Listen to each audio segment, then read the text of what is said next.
Blessings, everyone. Welcome. Welcome to Presence of Light with Charlie Riverman Bergeron. It's a joy to be here with you at 222 on Monday, here September 4th, where it's somewhat of a holiday called Labor Day in the United States. And I don't know if we should celebrate that or not, but that's another topic.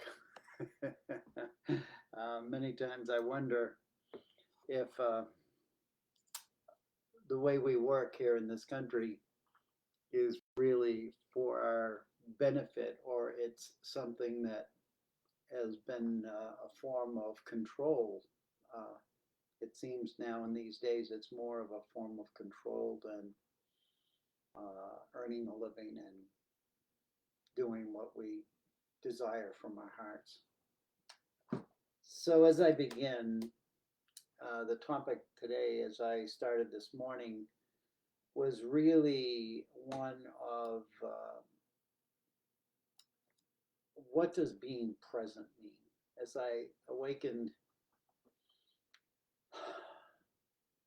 I felt the shift from the dream time, we call it the dream time, but from that other dimensional self that um, has dreams about this living in a body, but actually comes from a higher level of ourselves that is sort of easy to release both positive and negative thoughts and dreams in our dreams.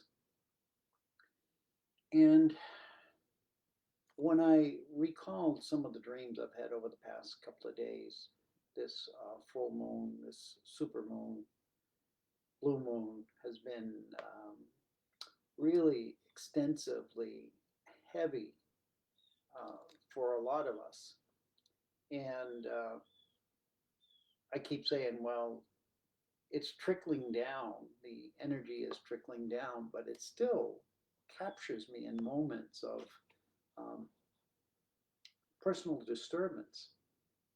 So if you're experiencing those moments, know that they will sort of settle down, the waters will settle down and will float again in the waters without a lot of disruption. That being said, the thought came to mind, what does present, what does being present, what does it mean? What does it feel like? How do other people feel? How do they think about it? And how many days and how many ways can it disrupt us or send us back to bed if, or want us to hide away from life? Good morning, Penny, or good afternoon, Penny and Diane. Good to see you. And so it's really a question of do I want to be present? And sometimes when we awaken in the morning, we just as soon go back to sleep and not face the day that we have ahead of us. And in that moment, what we're doing is we're supercharging our neural network, and we're supercharging it with negative energy. And we're not doing it intentionally. It's happening. And it's happening because we don't many times feel we have enough energy or ability to control what our mind is telling us. And if you go to doctors with some of these symptoms, they'll give you a medicine and it will dumb you down or fog you up. And just like the brain fog that I have, it'll create a situation where you can no longer extract the information that you need in that moment. It's there. It's not that it isn't there. It's just being blocked by all the neural networks that go into our thinking process. It's a challenge. How do we wake up and be present to what's happening. If it's negative, my my practice is the first thing I do is I say thank you. I wake up with gratitude, and I wake up with gratitude because I've had a lifetime of total disarray, of instability, of pain and suffering. And then I died and came back. And that second life that I'm living now has been much better and much more positive. And it's almost like two different lives in one. And now that I can't remember a lot of my last life, I'm saying, good, I don't have to think about it anymore. It's no longer a burden. It's no longer a judgment of myself. And while it upsets me a lot of times because I was going through old family pictures and I couldn't remember them. I picked cards from people that I got for holidays and things, and I don't know who they were anymore. And I know that those persons wrote very sincere and important things to me. And yet I look back and I say, well, I must have had a wonderful relationship with those people because I wouldn't have kept what is there.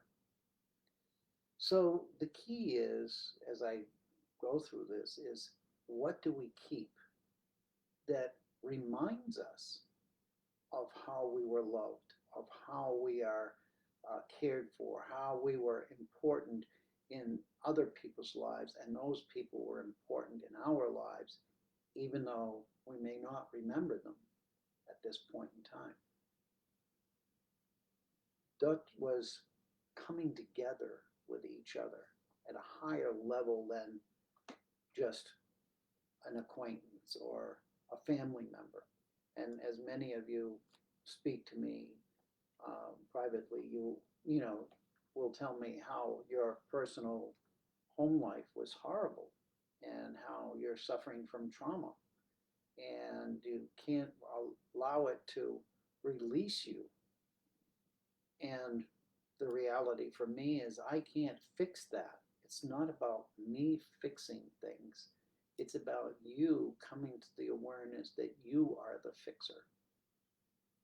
And the fixer has to become alive in the present moment and let go of all that's happened and come to a place of forgiveness. I wanted to go back to sleep. I do that a lot of times. I actually go back to sleep. So, and I know you enjoy your blankie just like I do. And then when I wake up later on, I'm upset. Oh, I should have got up. But it's okay. It's okay because I wasn't ready to face what I needed to do or to be. Uh, and it's okay. It's okay to have those moments. It's not okay when we live them 24 hours a day. And that's what I want to talk about today is what can you do to see that, to see that when you're fully present, you're able to see not just the good, not just the bad. You are actually activated to see everything simultaneously. What the brain then has the project to is to allow itself to focus on what is most beneficial for your health, your both mental and physical health. Because if your body is not being fed with positive energies, whether it's food or water or anything, it's not going to react in its highest, most positive manner. I'm not advertising foods, I'm not advertising medicines. I look at it, it's a responsibility that each of us need to open to and realize what is happening.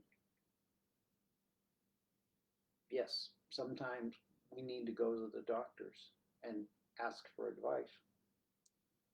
But many times, before we go there, we have to take another deeper look.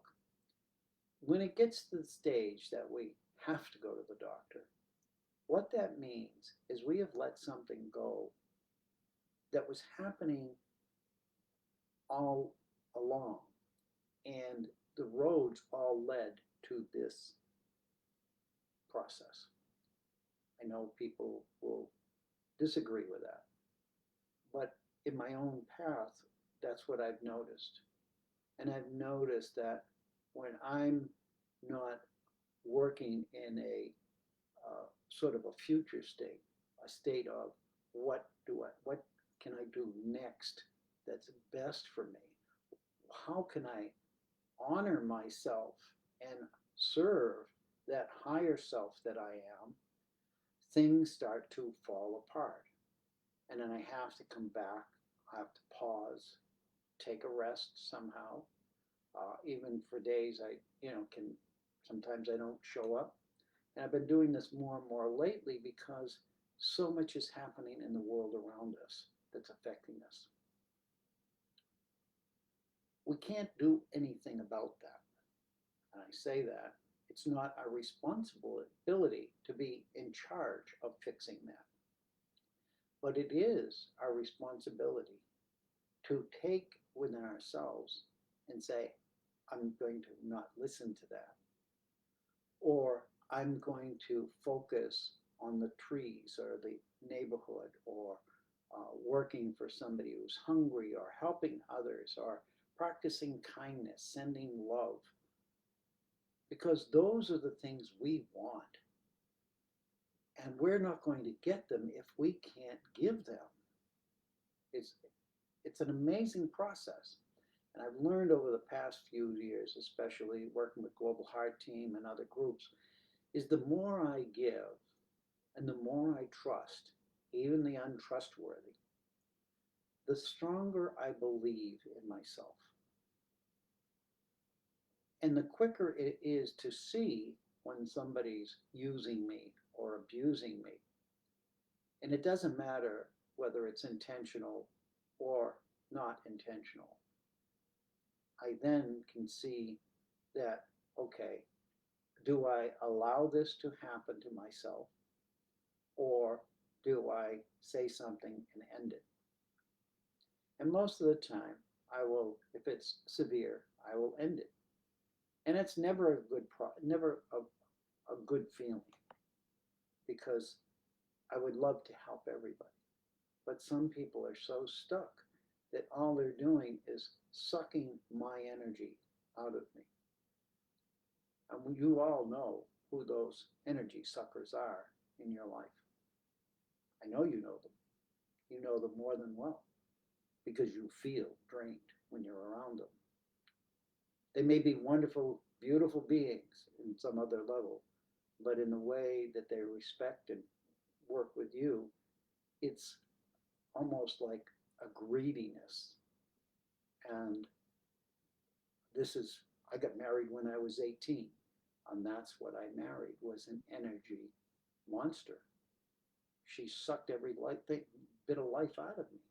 Not that I had a whole lot of life from a childhood that was not showing a lot of love and care. I just fell into a different level of that energy sucking being. She didn't know. She, in her mind, just like my parents in their mind, just thought they were living. But they weren't. They were trying to survive. They were trying to survive because of their traumas. And it's easier to find somebody who they can use their energies to make them feel better rather than their own. And there may be some of you listening right here on both sides. So today's message is be present within yourself. Start to look in yourself and see how you react in certain situations, or you relate to certain things more than others. You how do I say, move towards positive or negative unconsciously. And know that when we've become out of balance, that's the moment to stop. Just pause. Pause long enough to anchor yourself to Mother Earth. Anchor yourself to your higher self, to the angels above us. I talk about angels all the time, and I will say that I believe in angels. I'm not sure that I believe in angels in the way they're drawn and given to us, but they are beautiful images. But they are beings from other dimensions that communicate with us and can communicate with us continually, all day, all night, awake or asleep. They're not there to harm us. They're not there to force us. They're not there to make us do anything, but they're there to support us when we want something better for ourselves. So they're like a booster. They're like a supercharge if we trust and listen and follow the wisdom, because what they're doing is really showing us our own inner wisdom. It's not so much they know and we don't, but beneath all the pain and all the suffering we go through, we know what is right for ourselves. We know what is best for us. We knew that thousands of years ago when we just roamed the earth. We didn't have the civilizations that we had. We knew that coming together, we trusted each other. And in that trust, we became a whole tribe. So whether it was 20 people or 500 people, it didn't matter, because in that group, we were all working together for the highest good of everybody in that circle of beings. We've expanded now to 8 billion or more people. How big is that? How do we reorganize that? We can't take 8 billion and automatically flick the switch that says, oh, we're all going to get along, we're all going to be happy. But we have to do it individually, first within ourselves. Can you come to the inside of yourself and be nice to you? What do you need to feel loved by yourself? The angelic presence is love. It's pure love and only love. All of this is foreign to them. They watch it, they don't know what to do about that, but all they need is to try to help you feel that energy of love. The gentleman, John Smallman, wrote these words in a message he sent out a week ago or so. Love is life. You are love, and therefore you are alive. Life, just like love, is eternal. How beautiful is that? How beautiful is that to just feel the energy wave of that? Another message from somebody else is grace empowers you. Grace. What is grace? For me, grace is the ability to see something and not allow it to disturb me. It is the forerunner and the afterrunner of peace. If I practice peace, I come into a place of grace, but I have to look for the grace before the peace becomes the peace, becomes the grace. Sounds confusing, but it's not. It's all intertwined. And each of you have that ability to seek that within yourself and know that you can achieve this through meditation, through just walking in the wilderness or, a safe place where there's no wild animals going to attack you, where you can go by the water and watch the water. The water moves in so many different directions, and yet it stays whole, stays together. And only when it's overpowered does it create what we call damage. Just like us. When we are overpowered by everything around us, we explode. We create damage. And I know it's not intentional. It's usually a response to an old wound, one of rejection or one of abuse. And we've all had that. None of us have had this fairy tale childhood. And even if we did, there were moments where out of nowhere we got the hurricane or the tornado, whatever you want to call it, angry parents. And they did awful things.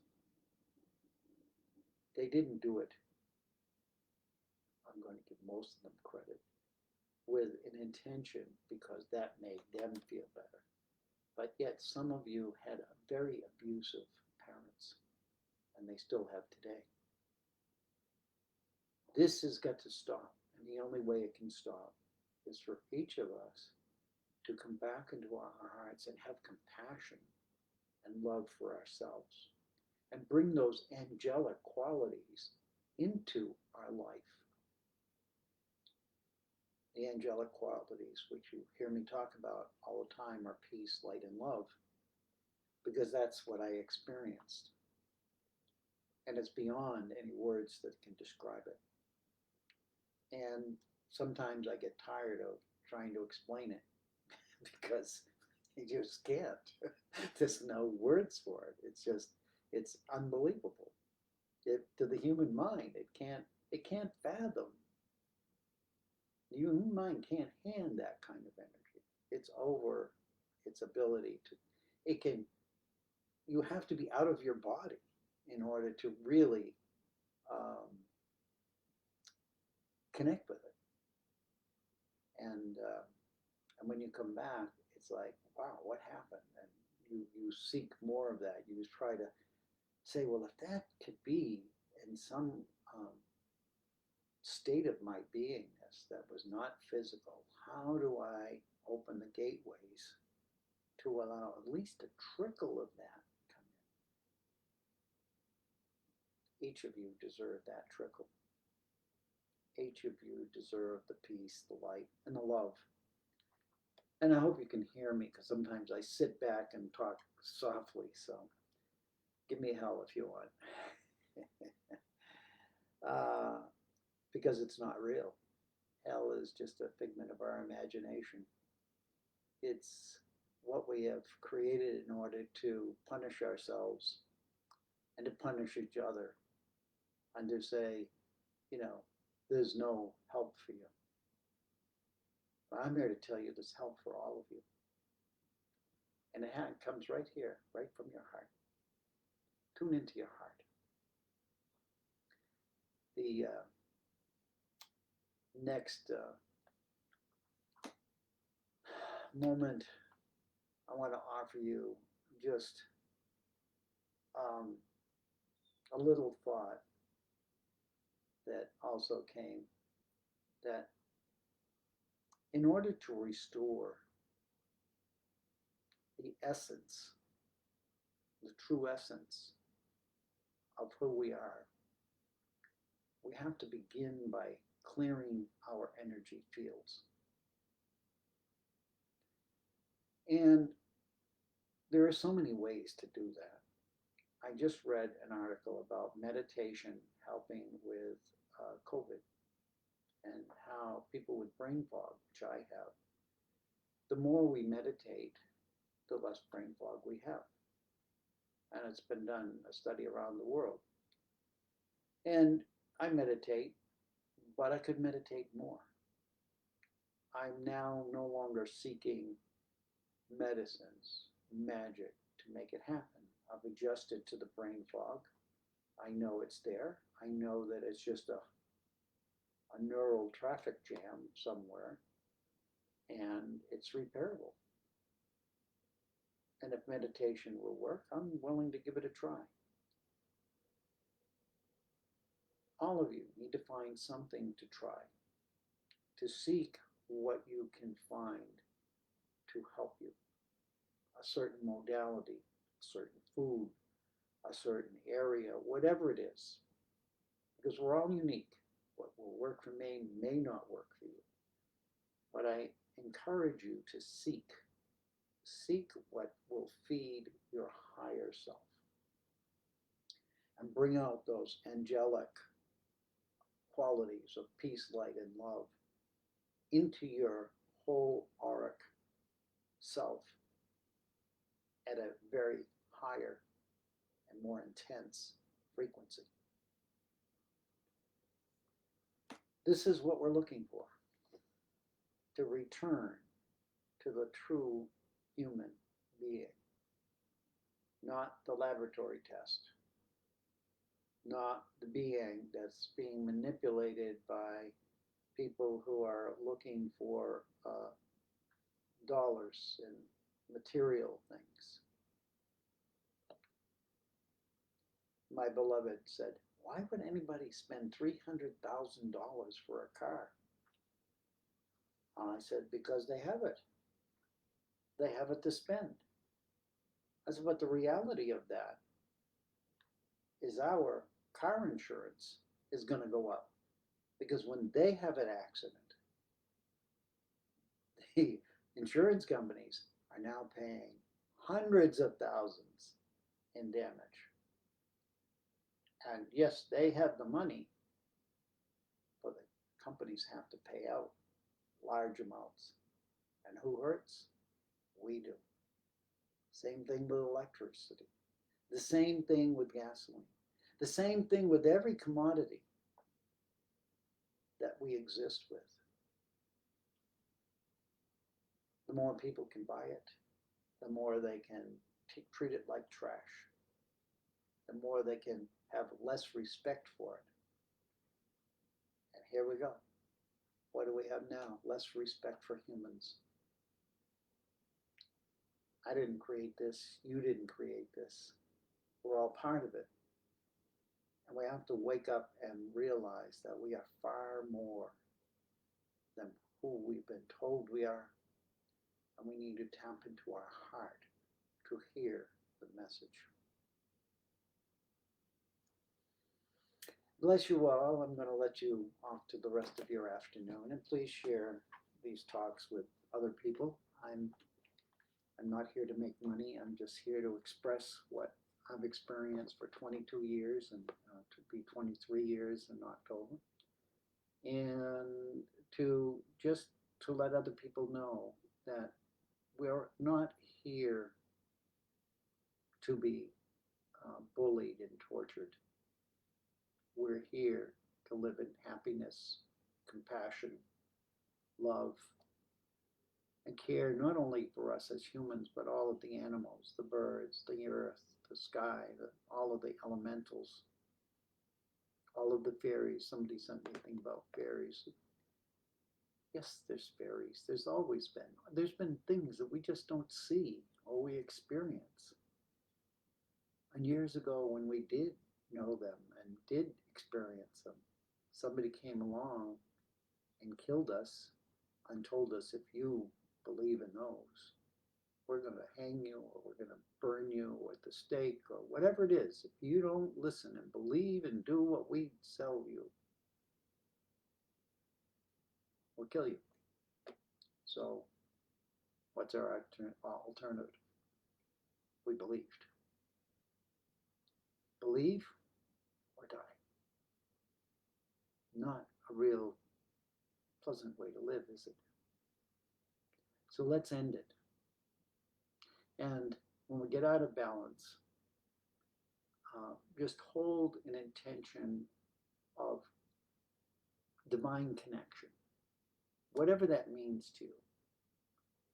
And imagine a flow of light that comes down through you and then expands around you. You are that, whether you know it or not. Each one of us are that ball of light. It's an energetic light. It's not a light that we're aware of, but it's an energetic light. And we can stay in that. We can also use it to protect us.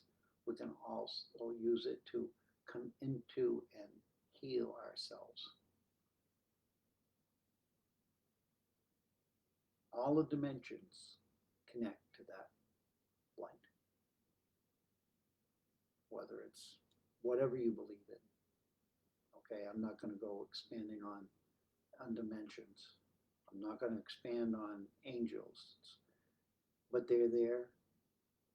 Everybody is willing to help. Our galactic, perhaps ancestors, perhaps mere friends, perhaps creators of some level, are all waiting for us to wake up and not continue this self-destruction. So, in closing, as we sit here and just ground ourselves to the heart of Mother Earth,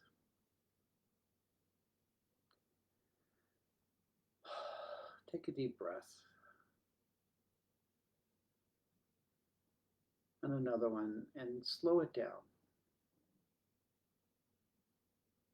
Know that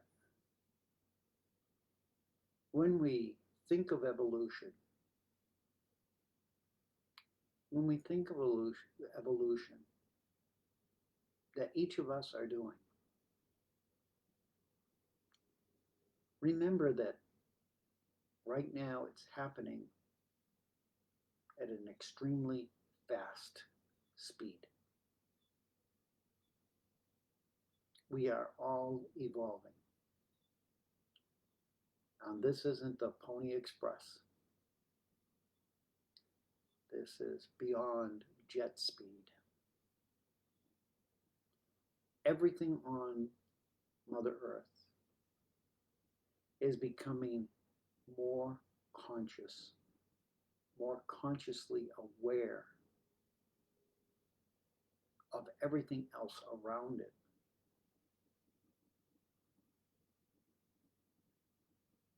And Mother Earth is moving into a greater wholeness. But in order to do so, it has to rearrange things within its body, just like we do, just like we're going through. We're not that different, just different materials, different abilities. Divine light is now entering physical matter. And it's that divine light of that triad, peace, light, and love, that we need to seek. And know that in seeking, it will appear.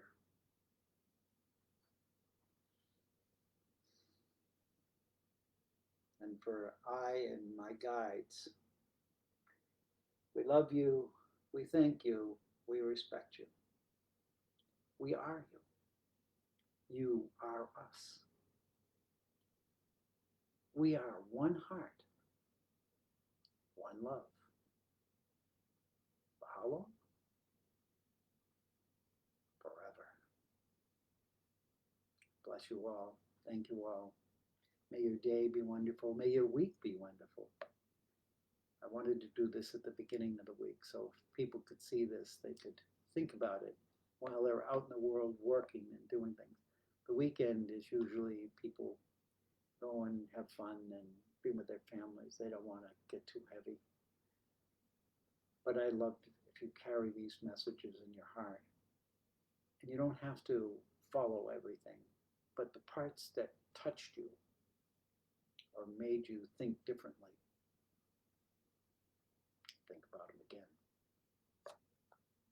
Bless you all, and thank you, Humanity Healing, for this wonderful opportunity just to speak to the world. I love you. See you next Monday at 222. Blessings.